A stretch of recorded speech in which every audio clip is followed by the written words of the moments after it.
നമസ്കാരം. നമസ്കാരം. ഇന്ന് നമ്മളോടൊപ്പമുള്ള അതിഥി ഞാൻ പരിചയപ്പെടുത്തേണ്ട കാര്യമില്ല. ആറന്മുളയിലെ UDF സ്ഥാനാർത്ഥി അബിൻ വർക്കിയാണ്. അബിൻ വർക്കിയെ കുറിച്ച് കൂടുതലൊന്നും പറയേണ്ട ഒരു കാര്യമില്ല. കേരളത്തിലെ മലയാളി സമൂഹത്തിന്, പ്രത്യേകിച്ച് യുവജനങ്ങൾക്കിടയിൽ അദ്ദേഹം ഒരു താരം തന്നെയാണ്. അബിൻ വർക്കി ആറന്മുളയിലെ സ്ഥാനാർത്ഥിയാണ്. ആറന്മുളയിലെ നിലവിലുള്ള MLA അബിൻ വർക്കിയുടെ എതിർ സ്ഥാനാർത്ഥിയുമായ ശ്രീമതി വീണ ജോർജ് വളരെ ശക്തയായ ഒരു സ്ഥാനാർത്ഥിയാണ്. ആ ശക്തയായ സ്ഥാനാർത്ഥിയോടാണ് ഏറ്റുമുട്ടാൻ അബിൻ വർക്കി വന്നിരിക്കുന്നത്. എങ്ങനെയുണ്ട് ഇത്രയും ദിവസത്തെ പ്രചരണത്തിലും ആ പ്രവർത്തനത്തിലും വിജയസാധ്യത എങ്ങനെ കാണുന്നു? പൂർണ്ണമായ ഒരു വിജയസാധ്യതയാണ് കാണുന്നത്. ഞങ്ങള് ഈ സ്ഥാനാർത്ഥിത്വം പ്രഖ്യാപിച്ചതിന് ശേഷം ഇന്നിപ്പോ 11-12 ദിവസമാണ് ആയിട്ടുള്ളൂ. പക്ഷെ അതിനുള്ളിൽ തന്നെ കഴിഞ്ഞ കുറെ കാലമായിട്ട് ഇടതുപക്ഷ മുന്നണി നടത്തുന്ന പ്രചരണത്തിന് ഒപ്പമോ അല്ലെങ്കിൽ അതിന്റെ മുകളിലോ എത്താൻ ഞങ്ങൾക്ക് സാധിച്ചു. അത് തീർച്ചയായിട്ടും വലിയ ആത്മവിശ്വാസം പകർന്ന ഒന്നാണ്. അതുകൊണ്ട് തന്നെ ഐക്യജനാധിപത്യ മുന്നണിക്ക് ആറന്മുളയിൽ ഒരു വിജയം ഉണ്ടാകുമെന്നുള്ള ശുഭപ്രതീക്ഷയിലാണ് ഞങ്ങളുള്ളത്. കഴിഞ്ഞ 10 വർഷത്തിന് മുൻപ് വരെ, കഴിഞ്ഞ 2 ടേമിന് മുൻപ് വരെ ഇതൊരു UDF മണ്ഡലമായിരുന്നു. കോൺഗ്രസിന്റെ വളരെ ആധിപത്യം ഉള്ള സംസ്ഥാനത്തെ ചുരുക്കം ചില മണ്ഡലങ്ങളിൽ ഒരു മണ്ഡലമായിരുന്നു ആറന്മുള. വളരെ വർഷക്കാലം, വളരെ ടൈമുകൾ. പക്ഷേ കഴിഞ്ഞ 10 വർഷമായി ഇടതുപക്ഷ ജനാധിപത്യ മുന്നണിയാണ് ഇവിടുത്തെ പ്രതിനിധി ഇടതുപക്ഷ ജനാധിപത്യ മുന്നണിയുടെ ശ്രീമതി വീണ ജോർജ് ആണ്. വീണ ജോർജ് ആദ്യം മത്സരിച്ചു, MLA ആയി. രണ്ടാമത് മത്സരിച്ചു, ജയിച്ചു, മന്ത്രിയായി, ആരോഗ്യവകുപ്പ് മന്ത്രിയായി. ആ ഒരു ആരോഗ്യവകുപ്പ് മന്ത്രിയാണ് ഇപ്പോൾ താങ്കൾക്കെതിരെ നിന്ന് പോരാടുന്നത്. ചെറിയ കാര്യമാണോ? അങ്ങനെയല്ല, ഒരു മത്സരവും നമ്മൾ ചെറുതായി എടുക്കുന്നില്ല. എല്ലാ മത്സരത്തിനും അതിൻ്റെതായ പ്രാധാന്യമുണ്ട്. തീർച്ചയായിട്ടും എൻ്റെ എതിരാളി എന്ന് പറഞ്ഞാൽ അതൊരു മന്ത്രിയാണ് എന്ന് പറയുമ്പോൾ അവരെ ആ ഒരു തലത്തിൽ തന്നെ പരിഗണിക്കേണ്ടതും അവരെ ആ ഒരു തലത്തിൽ തന്നെ ഒരു സ്ഥാനാർത്ഥി എന്നുള്ളതിൽ ബഹുമാനിക്കേണ്ടതുമാണ്. അപ്പൊ അതൊക്കെ ഈ മത്സരത്തിലുണ്ട് എന്നാണ് ഞാൻ വിശ്വസിക്കുന്നത്.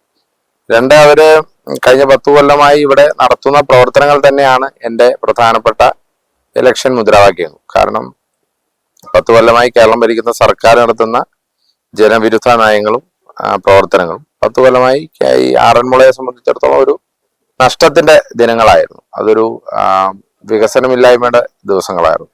അപ്പൊ അത് രണ്ടും തന്നെയാണ് ഞങ്ങൾ ഇവിടെ മുഖ്യ പ്രചരണ ആയുധമാക്കുന്നത്. അപ്പോൾ അതിൽ ശ്രീമതി വീണ ജോർജ് മന്ത്രിയാണ് എന്നുള്ളത് ഞങ്ങൾക്ക് ഒരു തരത്തിൽ ഗുണമാണ്. കാരണം ആ വകുപ്പിനെ കുറിച്ചാണ് ഏറ്റവും കൂടുതൽ കേരളത്തിൽ പ്രശ്നങ്ങൾ ഉണ്ടായിട്ടുള്ളത്. ആ വകുപ്പിൽ നിന്നാണ് ഏറ്റവും കൂടുതൽ പഴി ഉണ്ടായിട്ടുള്ളത്. അപ്പൊ അതുകൊണ്ട് തന്നെ സ്വാഭാവികമായിട്ടും ആ വകുപ്പിന്റെ മേധാവി എന്നുള്ളതിൽ ശ്രീമതി വീണ ജോർജിന് അതിന്റെ നെഗറ്റിവിറ്റി ഉണ്ടാവും.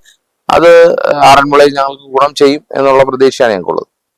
ആറന്മുള മണ്ഡലത്തിൽ പ്രധാനമായിട്ടും കഴിഞ്ഞ 10 വർഷമായി നടക്കാത്ത വികസന പദ്ധതികൾ എന്തെങ്കിലും താങ്കളുടെ ശ്രദ്ധയിൽപ്പെട്ടിട്ടുണ്ടോ? നമുക്ക് പത്തനംതിട്ട ടൗൺ മാത്രം എടുത്താൽ മതി. ഡാമിലെ മേൽപ്പാലത്തിന്റെ കാര്യം നിങ്ങൾക്കറിയാം. അവിടെ ചെന്ന് നോക്കിയാൽ പണി പൂർത്തീകരിക്കാത്തതാണ്. 2 സ്റ്റേഡിയം ഇപ്പൊ ഉദ്ഘാടനം കഴിഞ്ഞാണ്, പക്ഷെ പണി ഇപ്പോഴും നടന്നുകൊണ്ടിരിക്കുകയാണ്. 3 കോഴഞ്ചേരി പാലത്തിന്റെ പണി ഒരു 50% പോലും ആയിട്ടില്ല. അതിനിടയ്ക്ക് ഉദ്ഘാടനം ചെയ്യാൻ പോയി. അത് വലിയ മാധ്യമ വാർത്തയായി കഴിഞ്ഞപ്പോൾ എന്നാ പിന്നെ 100 മീറ്റർ മാത്രമുള്ള ഒരു അപ്രോച്ച് റോഡ് ഉദ്ഘാടനം ചെയ്തിട്ട് വന്നു. ഇങ്ങനെ പണി പൂർത്തീകരിക്കാത്തവയും പണി പൂർത്തീകരിച്ചു എന്ന് കള്ളം പറഞ്ഞ കുറച്ച് പദ്ധതികളല്ലാതെ ആറന്മുളയിൽ യാതൊരു വികസനവും ഉണ്ടായിട്ടില്ല. നിങ്ങൾ ഈ നാട്ടിലെ ഇടവഴികൾ പരിശോധിച്ച് നോക്കണം, മുഴുവൻ പൊട്ടിപ്പൊളിഞ്ഞ അവസ്ഥയിലാണ്. ഇപ്പോൾ നമ്മൾ മെയിൻ റോഡിൽ നിന്നാൽ ടാങ്കർ വണ്ടികൾ 2-3 ഒക്കെ എപ്പോഴും പോകുന്നത് കാണാൻ പറ്റും. അതൊക്കെ ഇവിടുത്തെ ജലക്ഷാമം രൂക്ഷമായതിന്റെ പ്രതിഫലമാണ്. എന്ന് പറയുമ്പോൾ ആറന്മുളയിലെ ഏറ്റവും അടിസ്ഥാനപരമായ വികസനങ്ങളിൽ മെല്ലപ്പോക്ക് സ്വീകരിച്ചത് ശ്രീമതി വീണ ജോർജ് ആണ്. സ്വാഭാവികമായിട്ടും അത് ഞങ്ങളുടെ ഒരു പ്രചരണ ആയുധമാണ്. എന്ത് കാര്യത്തിലാണ് യഥാർത്ഥത്തില് ഇവിടെ ആറന്മുള മണ്ഡലത്തിൽ, അത് പൊതുവെ കേരളത്തിൽ മുഴുവൻ യുവജനങ്ങൾ അവർ വിദ്യാഭ്യാസ ആവശ്യത്തിനായാലും അല്ലെങ്കിൽ ജോലി സംബന്ധമായ ആവശ്യത്തിലും ഒക്കെ അവര് വിദേശ രാജ്യങ്ങളിൽ പ്രവാസ ജീവിതം നയിക്കുന്നവരും കുടിയേറിയവരും ഉണ്ട്. ഈ കുടിയേറ്റക്കാരെ അവരെ തിരിച്ച് അവർക്ക് ഇവിടെ ഒരു സ്പേസ് ഉണ്ടായാൽ മാത്രം അവരിവിടെ വന്ന് നിൽക്കാൻ തയ്യാറായ ഒരുപാട് യുവജനങ്ങളുണ്ട്. കാരണം വിദേശ രാജ്യങ്ങളിൽ ഇപ്പം നമുക്കറിയാം, ഓരോ വിദേശ നയങ്ങളുടെ ഭാഗമായി പലർക്കും തൊഴിൽ വരെ നഷ്ടപ്പെട്ട് നിൽക്കുന്ന പല രാജ്യങ്ങളിലെ പല യുവജനങ്ങളും ഉണ്ട്. അത്തരത്തിലുള്ളവര് അവരെ തിരിച്ചു വരുമ്പോൾ അവരെ പുനരധിവസിപ്പിക്കാൻ അല്ലെങ്കിൽ അവർക്കൊരു തൊഴിൽ കൊടുക്കാൻ അങ്ങനെ എന്തെങ്കിലും കാര്യങ്ങൾ നിങ്ങളുടെ മനസ്സിലുണ്ടോ? ആറന്മുള എന്ന് പറയുന്നത് സത്യത്തിൽ ഇതുപോലെ വലിയ ഓപ്പർച്യൂണിറ്റി ഉള്ള നാടാണ്. അതിൽ മൈഗ്രേഷൻ ആണ് നമ്മൾ നേരിടുന്ന ഏറ്റവും വലിയ പ്രതിസന്ധി. പക്ഷെ എന്ന് പറയുമ്പോൾ തന്നെ ആറന്മുള ശരിക്കും ലോക ടൂറിസം ഭൂപടത്തിൽ എത്തേണ്ട ഒരു സ്ഥലമാണ്. അതിന്റെ കാരണം വലിയ സാംസ്കാരിക തനിമയുള്ള നാടാണ്.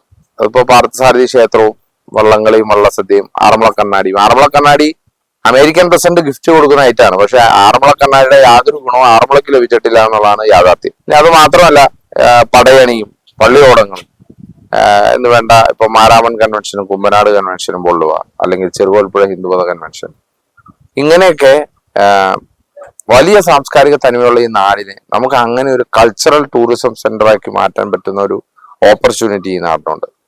ഈ ലോകത്തെ തന്നെ ഒരു ടൂറിസ്റ്റ് ഡെസ്റ്റിനേഷനായി ആറന്മുള മാറേണ്ടതാണ്. പക്ഷെ അത് എന്തുകൊണ്ടോ വന്നില്ല എന്നുള്ളിടത്താണ് ഇതിന്റെ പ്രധാനപ്പെട്ട കാര്യം.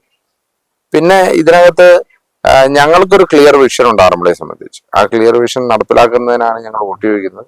അത് ആറന്മുളയുടെ സമഗ്രമായ വികസനമാണ് ഞങ്ങൾ മുന്നോട്ട് വയ്ക്കുന്നത്. ഇവിടുത്തെ നമ്മൾ നോക്കിയാല് ഈ ആറന്മുളയിലെ മണ്ഡലത്തില് ആണ് ഏറ്റവും കൂടുതൽ പ്രവാസികളുള്ള സ്ഥലങ്ങളിൽ ഒന്നാണ് ആറന്മുള മണ്ഡലത്തിൽ, പ്രത്യേകിച്ച് പത്തനംതിട്ട ജില്ലയിൽ. ഇവിടെ പല വീടുകളിലും മാതാപിതാക്കൾ അല്ലെങ്കിൽ മാതാവ് ഒറ്റയ്ക്ക് അല്ലെങ്കിൽ പിതാവ് ഒറ്റയ്ക്ക് അല്ലെങ്കിൽ രണ്ടുപേരും ചേർന്ന് അവർ മാത്രം താമസിക്കുന്ന ഒട്ടനവധി വീടുകൾ ഈ മണ്ഡലത്തിൽ അങ്ങോളം ഇങ്ങോളം ഉണ്ട്. അവരുടെ എല്ലാ മക്കളുമാര് വിദേശ രാജ്യങ്ങളിലോ അല്ലെങ്കിൽ ഗൾഫ് രാജ്യങ്ങളിലൊക്കെ ആയിരിക്കാം. അവർക്കൊരു സഹായം കിട്ടാതെ, അവർക്ക് വേണ്ട രീതിയിലുള്ള ഒരു പരിചരണം കിട്ടാതെ ബുദ്ധിമുട്ടുന്ന ഒരുപാട് ആളുകളുണ്ട്. ഈ റിട്ടയർമെന്റ് ഹോമുകൾ പോലെയുള്ള സംവിധാനങ്ങൾ അത് യഥാർത്ഥത്തിൽ ആവശ്യമല്ലേ? തീർച്ചയായിട്ടും ജെറിയാട്രിക് കെയറിന് ആറന്മുളയിൽ വലിയ പ്രസക്തിയുണ്ട്. കാരണം ഈ മൈഗ്രേറ്റ് ചെയ്തു പോകുന്ന ചെറുപ്പക്കാരൊക്കെ പോകുമ്പോൾ പ്രായമായവർ വയോജനങ്ങൾ മാത്രമാണ് വീടുകളിലുള്ളത്. അതുകൊണ്ട് തന്നെ ജെറിയാട്രിക് കെയർ എന്ന് പറയുമ്പോൾ ഇപ്പൊ നമുക്ക് UK അറിയാം. ജെറിയാട്രിക് കെയർ എന്ന് പറഞ്ഞാൽ സർക്കാരിന്റെ ഉത്തരവാദിത്തമാണ്. അതിനാണ് ഓൾഡ് ഏജ് ഹോമിലേക്ക് ജോലി എടുക്കാൻ വേണ്ടി ഇവിടുന്ന് ആളുകൾ പോകുന്നത്. അതൊരു സർക്കാരാണ് ചെയ്യുന്നത്. പക്ഷെ കേരളത്തിൽ സർക്കാർ ചെയ്യുന്നില്ല എന്ന് മാത്രമല്ല, ഇത് ഈ ചെറുപ്പക്കാരായ മക്കളും ചെയ്യുന്നില്ല എന്നുള്ളതാണ് ഇപ്പോഴത്തെ വസ്തുത. അപ്പോ നമുക്ക് ജെറിയാട്രിക് കെയർ അത് സർക്കാരിന്റെ ഉത്തരവാദിത്തമായി മാറ്റി ഒരു MLA ഒരു ജനപ്രതിനിധിയൊക്കെ ഉണ്ടായാൽ ആ ജനപ്രതിനിധി ആ വീട്ടിൽ മകന് കൊടുക്കാൻ സാധിക്കുന്ന എല്ലാം കൊടുക്കാൻ പറ്റുന്ന ഒരു ജെറിയാട്രിക് കെയർ യൂണിറ്റുകൾ എല്ലാ സ്ഥലത്തും ഉണ്ടാകണമെന്നാണ് ഞങ്ങളുടെ അഭിപ്രായം. അത് പ്രത്യേകിച്ച് ആറന്മുളയിൽ അത് വളരെ അത്യന്താപേക്ഷിതമായ ഒരു സംഗതിയാണ്. അങ്ങനെ ഒരു സംവിധാനം ഇവിടെ ഉണ്ടാകേണ്ടത് വളരെ ആവശ്യം. തീർച്ചയായിട്ടും. അതുപോലെ ഇവിടെ താങ്കൾ നേരത്തെ പറഞ്ഞു 1-2 പ്രാവശ്യം ഉദ്ഘാടനം ചെയ്ത പാലമുണ്ടെന്ന്, പണി പൂർത്തിയാക്കാത്ത പാലമുണ്ടെന്ന്. ഈ പണി പൂർത്തിയാക്കാത്ത പാലം കഴിഞ്ഞ 10 വർഷം കൊണ്ട് ഉണ്ടായതാണോ? അപ്പൊ കോഴഞ്ചേരി പാലത്തെ സംബന്ധിച്ചിടത്തോളം ആ പാലത്തിന്റെ പേപ്പർ വർക്കുകൾ മുഴുവൻ ചെയ്തത് 2016-ലാണ്. 2016 ശ്രീ ശിവദാസൻ നായർ സാർ MLA ഉമ്മൻചാണ്ടിയുടെ മന്ത്രിസഭയുടെ കാലഘട്ടത്തിലാണ് അതിന്റെ ബാക്കി പേപ്പർ വർക്ക് പൂർത്തീകരിച്ച് പണി ആരംഭിക്കുന്നത്. 10 കൊല്ലം എടുത്തു. വേറെ ഒന്നും നടന്നിട്ടില്ല എന്ന് പറയുമ്പോൾ അതിനകത്ത് പിന്നെ നമുക്ക് ആരെ ഉത്തരവാദിത്തപ്പെടുത്താൻ പറ്റും? അതിന്റെ ഉത്തരവാദിത്തം ഈ നാട്ടിലെ സർക്കാരും 2 ജനപ്രതിനിധിയുമാണ്. ഈ നാട്ടിലെ ജനപ്രതിനിധി എന്ന് പറഞ്ഞാൽ ഒരു പ്രധാനപ്പെട്ട വ്യക്തിയും മന്ത്രിസഭയിലെ തന്നെ ഏറ്റവും ഇൻഫ്ലുവൻഷ്യൽ ആയിട്ടുള്ള വ്യക്തിയുമാണ്. അവർ ചെയ്യാതെ വരുമ്പോൾ സ്വാഭാവികമായിട്ട് അവർ വിമർശിക്കപ്പെടണം. കേരളത്തില് യഥാർത്ഥത്തിൽ കേരള സമൂഹം പ്രത്യേകിച്ച് ക്രൈസ്തവർ ഉറ്റുനോക്കുന്ന ഒരു മണ്ഡലം ഇത്. ഇവിടുത്തെ 2 സ്ഥാനാർത്ഥികൾ ഓർത്തഡോക്സ് സഭയുടെ പുത്രിയും പുത്രനുമാണ്. അവർ തമ്മിലാണ് മത്സരം. സഭ ഇതിനകത്ത് വലിയൊരു ഘടകമാണ്. സഭാവിശ്വാസികൾ ഇതിനകത്ത് വലിയൊരു ഘടകമാണ്. അതെങ്ങനെ പ്രതിഫലിക്കും? അല്ല, നോക്കൂ, സഭയ്ക്ക് സഭയുടേതായ നിലപാടുകൾ എല്ലാ കാലഘട്ടത്തിലും ഉണ്ട്. സഭ രാഷ്ട്രീയത്തിലൊന്നും അങ്ങനെ ഇടപെടാറുമില്ല. അപ്പൊ അതുകൊണ്ട് സഭയ്ക്ക് സഭയുടെ നിലപാട്, രാഷ്ട്രീയ പാർട്ടിക്ക് രാഷ്ട്രീയ പാർട്ടിയുടെ നിലപാട് എന്നുള്ളതാണ്. പിന്നെ സഭ ഒരിക്കലും അങ്ങനെ ഇടപെടുന്ന സാഹചര്യമൊന്നും ഉണ്ടായിട്ടില്ല ഒരു ഘട്ടത്തിലും. പണ്ട് സഭ ഇടപെട്ടിട്ടുണ്ടല്ലോ. അല്ല, ഞാൻ പറഞ്ഞത് സഭ പരസ്യമായി ഇടപെടേണ്ട ഒരു സാഹചര്യം ഇന്നില്ല. അത് സ്വാഭാവികമായിട്ട് രാഷ്ട്രീയമായ നിലപാടായിട്ട് തന്നെ മുന്നോട്ട് പോകും. സഭയ്ക്ക് ഇതിനകത്ത് കൂടുതൽ ഇടപെടുകയും ഇല്ല എന്നാണ് ഞാൻ വിശ്വസിക്കുന്നത്. ഇവിടുത്തെ ജനസംഖ്യ നോക്കിയാൽ നിർണായക ശക്തിയാണ് ക്രൈസ്തവ സഭയും അതുപോലെ തന്നെ ഓർത്തഡോക്സ് സഭയും. ഈ കഴിഞ്ഞ 10 വർഷമായി ഓർത്തഡോക്സ് സഭയുടെ പ്രതിനിധിയാണ് ഇവിടെ ഉണ്ടായിരുന്നത്. അതില് ഓർത്തഡോക്സുകാർക്ക് ഒരു അഭിമാനം തന്നെയാണ്. അപ്പൊ ഏതെങ്കിലും കാരണവശാൽ ഇനി വരുന്നതും ഒരു ഓർത്തഡോക്സ് ഒരു ഓർത്തഡോക്സുകാരനോ അല്ലെങ്കിൽ ഓർത്തഡോക്സുകാരിയോ ആയിരിക്കും, അതിൽ തർക്കമില്ല. പക്ഷേ കഴിഞ്ഞ പ്രാവശ്യങ്ങളിൽ ഓർത്തഡോക്സ് സഭയ്ക്ക് നീതി നിഷേധിക്കപ്പെട്ട ഒരുപാട് സംഭവങ്ങളുണ്ട്. ഒരുപക്ഷെ താങ്കൾ ജയിച്ച് നാളെ വന്നാൽ അതിലെന്തായിരിക്കും ഒരു നിലപാട്? അല്ല, അത് ഓൾറെഡി സെറ്റിൽഡ് പൊസിഷനിലുള്ളതാണ്. പിന്നെ ആ കേസ് ഇപ്പോൾ കോടതി പരിഗണിച്ചുകൊണ്ടിരിക്കുകയാണ്. കോടതി വിധികൾ വരട്ടെ, ആ വിധികൾക്ക് അനുസൃതമായി നമുക്ക് അതിനകത്ത് നിലപാടെടുക്കാം. വന്ന വിധികൾ നടപ്പിലാക്കുന്നതിനകത്ത് താങ്കളുടെ അഭിപ്രായം എന്താണ്? പിന്നെ ഞാൻ പറഞ്ഞല്ലോ, കോടതി വിധികൾ എന്നുള്ളത് നമ്മൾ ഇന്ത്യയുടെ ഭരണഘടനയും നമ്മൾ നിയമവും അംഗീകരിക്കുന്നവരാണ്. കോടതി വിധികൾക്ക് കോടതി വിധികളുടേതായ എല്ലാ പ്രാമുഖ്യമുണ്ട്. അതിപ്പോ നമ്മൾ നാട്ടിൽ തെരുവിലിരുന്നെന്തോ എന്തെങ്കിലും സംസാരിക്കുന്നതല്ല. കോടതിയിൽ തെളിവുകളാണ്, കോടതിയിൽ അതിന്റെ അടിസ്ഥാനത്തിലുള്ള പേപ്പറുകളാണ് ആവശ്യം. അതിന്റെ അടിസ്ഥാനത്തിൽ കോടതിക്ക് കോടതിയുടേതായ സമയമുണ്ട്, അവർ ആ സമയം പറയും.